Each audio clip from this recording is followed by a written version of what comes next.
కాదు, చదువు రాని వాళ్ళకి చదువు, సంతానం లేని వాళ్ళకి సంతానము, మాటలు రాని వాళ్ళకి మాటలు, అనారోగ్యం ఉన్నటువంటి వాళ్ళకి సమస్యలన్నీ కూడా తొలగిపోయి అమ్మవారి ఆ పసుపు సేవనం చేత కుటుంబంలో అభ్యుదయం వస్తుంది, ఎదుగుదల కూడా వస్తుంది.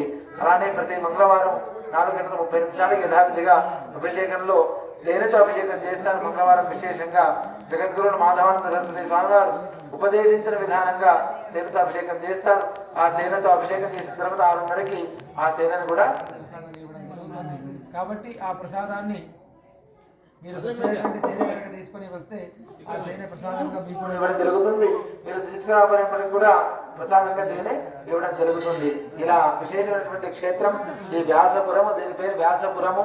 కాలక్రమేణా వాసర అయింది. ఇది వాసరా పీఠినయ్యేది కాబట్టి వ్యాస ప్రతిష్ఠిత జ్ఞాన సరస్వతి. కాబట్టి ప్రతిరోజు వ్యాస మహర్షి వారు ఇదే గోదావరి నుండి ఇసుక తీసుకువెళ్ళి తన తపశ్శక్తిగా అమ్మవారిని ఇక్కడ ప్రతిష్టాపన చేసి ఉన్నారు.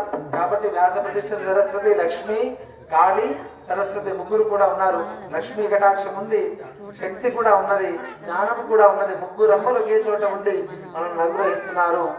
తీర్థక్షేత్రం కూడా ఇక్కడ త్రయంబకేశ్వరంలో ప్రారంభమయ్యి మన బాసర మీదుగా రాజమండ్రి మీదుగా సముద్రంలో ధవళేశ్వరంలో కలిసేటువంటి ఈ గోదావరి నది చక్కగా మన మన ఇక్కడే నాసిక్ దగ్గరలోనే ఉన్నది.